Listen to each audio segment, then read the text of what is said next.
Hey guys, Scott Fishman here. Today we have a really good treat because everyone knows the buzz that Iron Claw is getting. We're just a couple weeks out. A perfect holiday movie. A lot of people, a lot of wrestling fans anticipating it, but also just people that love wrestling because it kind of transcends the wrestling business. I'm sure we're gonna dig into that. But everyone knows the stars.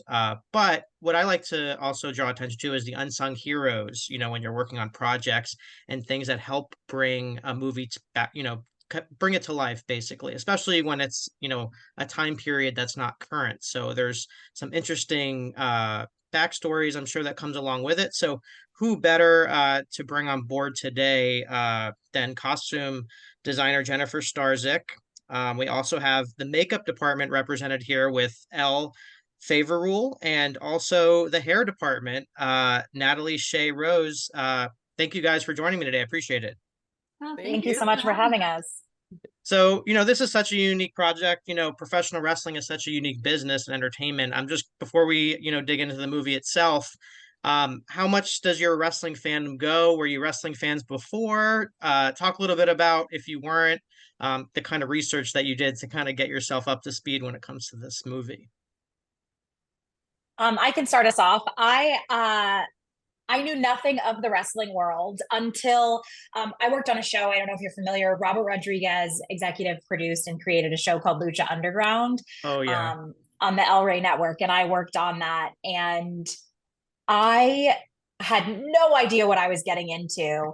And that show beautifully combined live wrestling matches with like scripted vignette series. And being a part of that was so electric that I was immediately sucked in. I knew nothing of wrestling. I knew nothing of the amazing characters that were coming in and the athleticism that these people brought every single day. And they were doing multiple matches a day.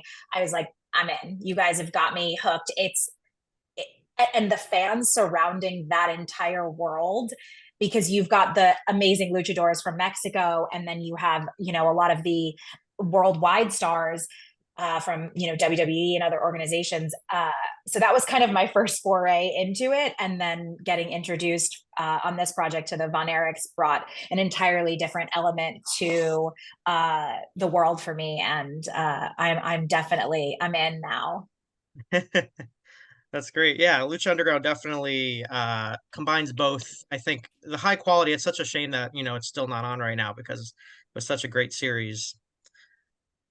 Yeah, I'd actually watched back when I was a kid, I used to watch WWF. I was like Hulkamania had taken me by storm. Nice. But yeah, I didn't know as much about the Von Erichs until this project, mostly because I didn't watch as much WWE. I mean, the most crossover I knew was Ric Flair because he wrestled Hulk Hogan. Right. So that was my I knew going into it like just how much all these characters mean to the fans, just because like I mean like they were my heroes, up until my parents were like, you have to stop watching, because my brother and I would start wrestling with one another. They were like, I don't know if we want you watching this anymore. Awesome. That's adorable. I knew nothing of wrestling. I did not watch wrestling. I had preconceived notions of wrestling, which Ah, I was so glad were completely shattered when I started working on this project, and now am a complete fan of wrestling and admire the sport of wrestling so much. I just was saying it's live theater. It's so dynamic. It's so electric. It's these extreme athletic people that need to know choreography. They need to work together. There's showmanship. There's costumes. I mean, I feel like it's a gift getting to know wrestling now. So I definitely enjoyed getting into wrestling and enjoying all of that. Not to mention, we're all on this because of Sean Durkin, and he was a beloved fan of wrestling and of this story. And so when you hear him talking, when we first met about that, you were like, oh, this touches people. This is something that they're grounding with. This is something that's maybe framed their network of what they like in their lifetime. So I think that's fascinating. And as far as research goes, we all did some research together. Costumes usually comes on first, so I did like a deep dive, like to do my own research. And I think the top 3 things, like the must go to whoever even worked on my team and anybody else, you watched The Dark Side of the Ring, you watched the Heroes of WCCW Wrestling, and I also got the Von Erich's photo album book, which I carried with me every day and looked at it like it was my reference for my grounding of the day. It was like, what would they do? This is what they would do. This is how it should be. So those were my main beats to get into it. And then like the nuances from there would just be watching kind of pop culture from that time, which I like to pick a TV show or something when I'm working on a project that kind of like I go home every night and I just keep it on in the background because it reminds me of the silhouettes and what people were dressing and patterns and things. And for this movie, it was Dallas, which I'd never watched. So I just had 13 seasons of Dallas to go through and then became a fan of Dallas on top of it as well. Love it. So, you talk about, it's Texas. We're talking about the 80s. Jen just went into it, but for Elle and Natalie, talk about, bringing an authenticity to it, making it seem, we traveled back in time. What kind of did you guys go through when it came to the process for your respective roles? I'm actually from Houston, Texas, and we had like my family, we used to have like a ranch out in Buffalo, Texas. We had like 400 acres. So I kind of grew up in Texas, like throughout most of those decades. So I had a little angle on that because I was like, okay, no, this is not how people in Houston wear their hair like this, people in Dallas wear their hair like this. And then like same thing, like with my team, a lot of the research photos, I was like, okay, it's like this, but like we can't go that extreme. Like it's not the 80s that you see in a lot of different films where it's like all glammed up and done up. I'm like, no, they're like out in the country, they're wrestlers. I mean, they were rock stars, but they weren't like done all up the same way. It wasn't the same exact looks, like it's kind of close. You get a little bit of a mullet with Carrie, and the bowl cuts, but like their hair wasn't like the best.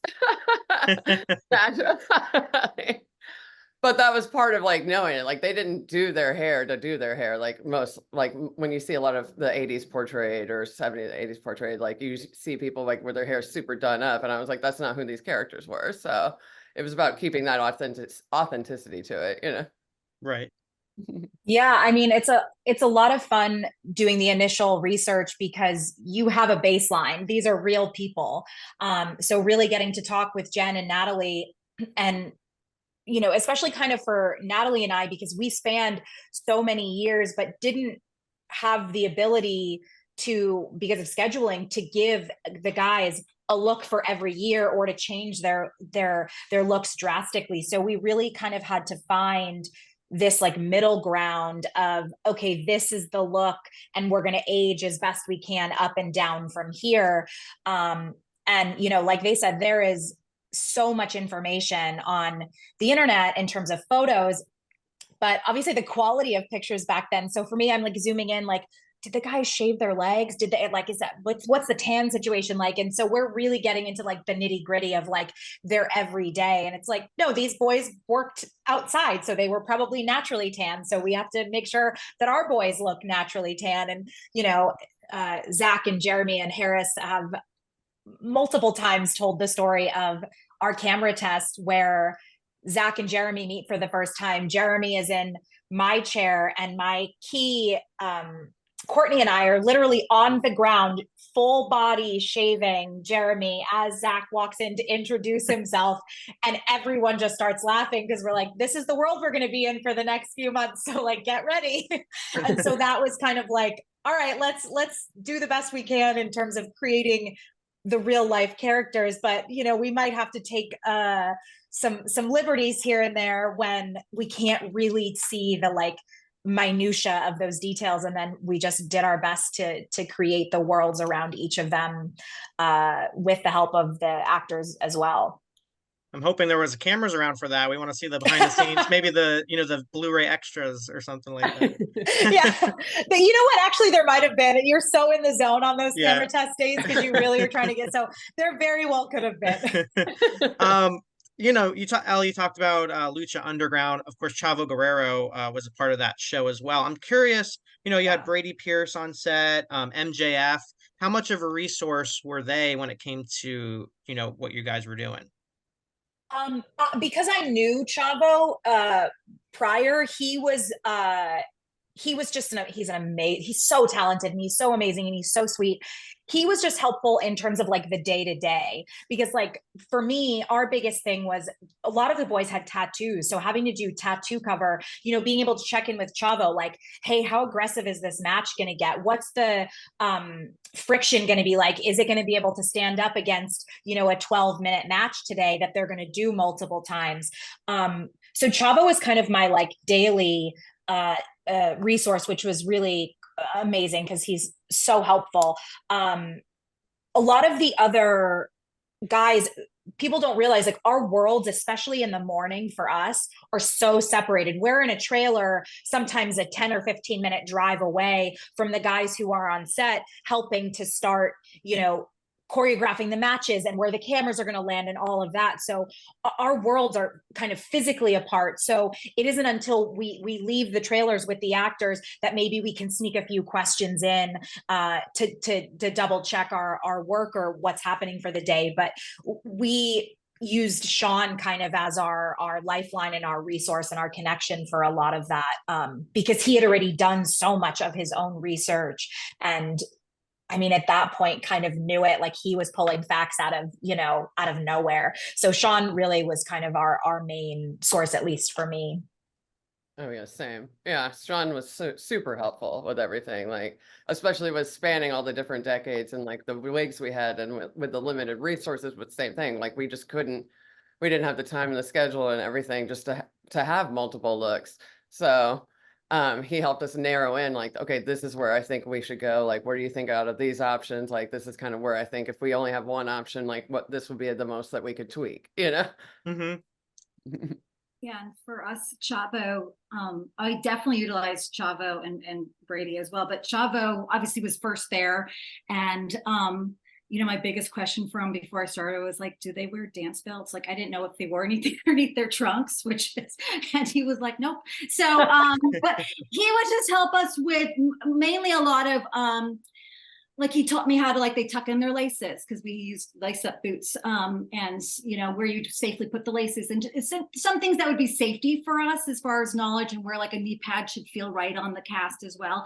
But other than that, like both of those guys showed up, and you know, they were also characters in the film. He played the Sheik and he played Michael Hayes, and it just, they were so open to wanting to dress up as probably people that they admired as well, and the clothing fit differently then, like, you know, especially with all of our main boys, it was like you'd go into the fitting, and the Von Erichs, like their trunks were a little higher, it almost hit up to their belly button. And modern day now, everybody just wants to keep putting him down. I'm like, nope, up. Zach would be like, down. I'm like, up. So then we finally move it in the middle and make a balance of where his pattern should hit on his body and stuff. But and so on and so forth. And like when Chavo had to put on the Sheik trunks, he was like, this is the most coverage I think I've ever been in. Like, it was just, you know, it was like almost a big diaper with the camel on it. And they just had so much fun. And it was so much fun to work with them because they're such decent people and brought a lot of life to it, and wanted the movie to be a hit as well. I mean, just by what you guys are talking about, just seems, you know, it's the little things that matter. And you know, you guys have, there's clearly a lot of care and time and precision that was put into making this movie. So, you know, for someone who hasn't seen the movie yet, I'm definitely looking forward to seeing that. And with you guys bringing all these little things up, now I'm going to kind of look at them, because maybe before I would have looked as such a close lens as I, you know, may have otherwise. So definitely looking forward to checking that out.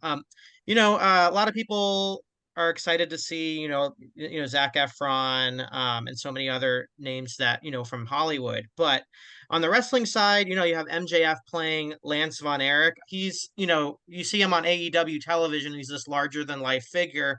I'm curious, with you guys on the outside looking in, what can you tell us how he was on sets? And, you know, were the two kind of the same, or, you know, was it a little, you know, they always say the wrestling personality is turned up, you know, like by 1,000 or something like that. But how is it working with someone like him, who's this kind of character? I don't know, you guys got a chance to watch him on AEW television, kind of compare what you saw there to what you guys saw each day. I actually wasn't super familiar with him, but I do remember, I have the cutest story. Sean, when I say, was a mega fan, and we spent, you know, a day with with him in the trailer, testing out hair and makeup, really making sure that we brought the character to life and did it justice. And I remember stepping outside, Natalie and her team were still working on wig stuff, and Sean's like, how is it? Is he going okay? Like, can I go in there and say, like, he was just so excited to kind of get in there with him. And he was the loveliest. And to be honest, he was so excited to be there that energy, like, transcended every department. And I think when you have someone who is such a megastar coming into a show that he's a fan of the actors, but then also of the actual story that we're telling, you can feel that energy. And you just, again, it just pushes you to want to do the best that you absolutely can, because you're like, oh, this is like a massive wrestling superstar. And then you've got Hollywood superstars, and you're creating this story that is so important to so many people. So having people like him on set it was amazing to be able to bring things to life with someone like him.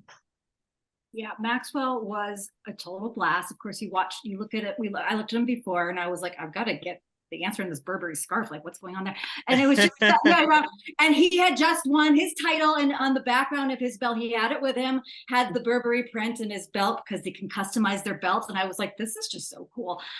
He was delightful, a blast, funny, professional, just totally like rolled with it. And I hadn't really watched, I wasn't familiar with him before I started the project, but yeah, he was so excited. Like, honestly, all of the wrestlers that came in all got a huge kick. Like, they loved all their wigs, and like all the details that I would start adding just to like make them look more like the characters. Cause they initially come in and we're like putting something on, and then like for Brady, I like airbrushed a root in and all this stuff. So, and he was like, oh yeah, that's exactly right. Like, they all got so excited that like they were actually like sad when I took their wigs off every day. They were like, oh, it's back to being me again. This is kind of a guy's set here, but Lily James was also, we had not a few kind of representation, but talk about just doing those looks as well. Did you have like a nice contrast, because you were so used to doing one thing, that it was kind of a nice I wouldn't say break from it, but kind of get you kind of to do a little bit more on that side as well, more traditional maybe.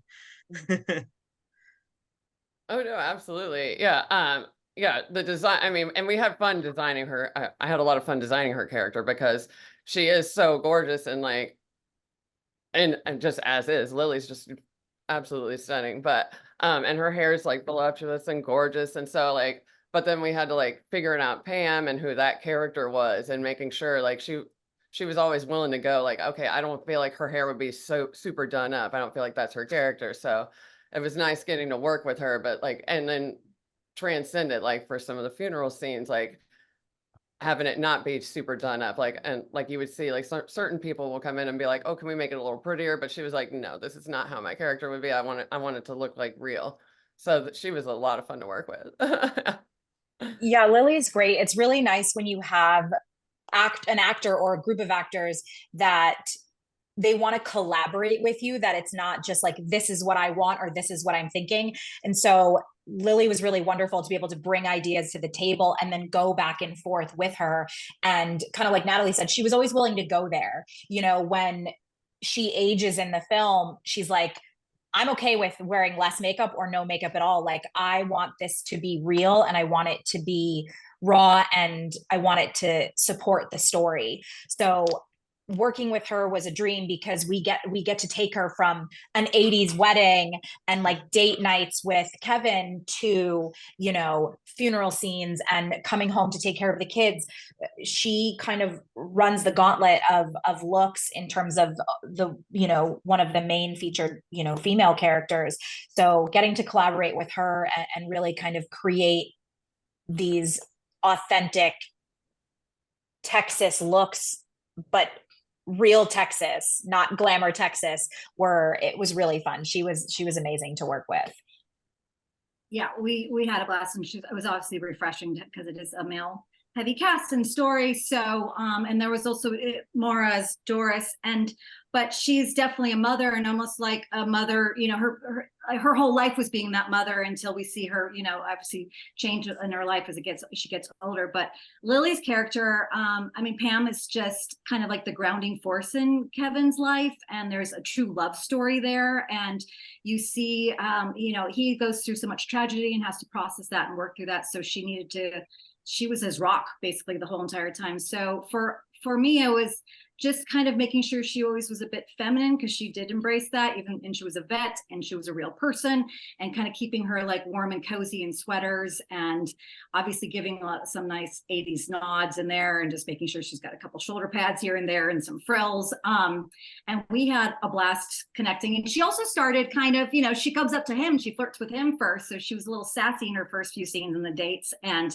definitely looks a little like 1970s, you know, country sexy rock and roll girl. And she gave me a big compliment at the end, and it meant the world to me, because she's just so talented. I was a fan of Lily's before I was working on the project, so it was nice to know that it all worked out well together as a team.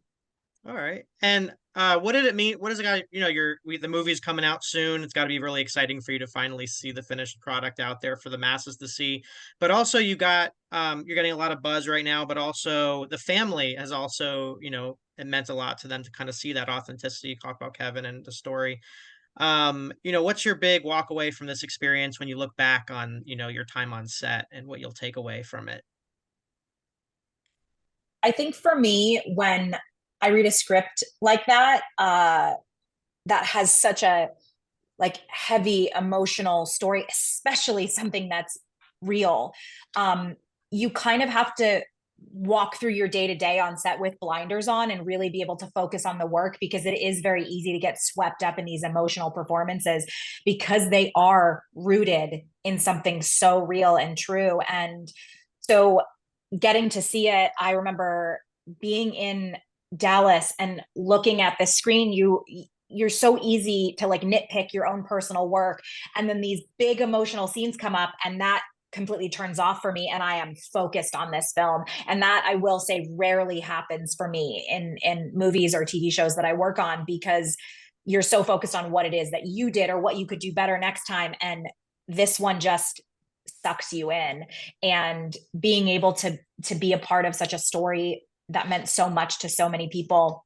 I looked over at my fiance at the premiere, and she literally just has tears streaming down her face, and she was like, I think I need to call my brothers. Like, it was that sort of film, and being able to hear that from somebody so close to me just meant even more to me, because I know that this is going to be one of those projects for the books, because it is going to hit people. I think everyone will take something different away from it, and that's what I kind of love about this.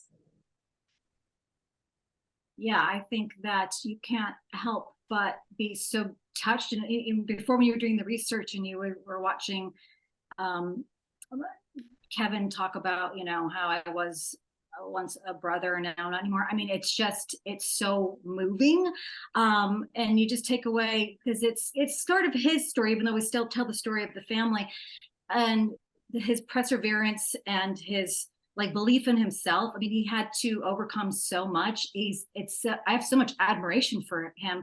And I said something like that to him at the premiere, and he was like, I'm just a regular guy and stuff happened to me. You know, like, that's the kind of person he is. And to me, it's no coincidence that he wrestled barefoot and is very zen and moved to Hawaii. Like, I think all of those things like trail in a way, like his sense of being grounded. And it's a beautiful story, and he wanted to make sure also that at the premiere he was like, we love my father, I love my brothers. I mean, it's a family drama, it's tragedy, but it's so moving and full of love.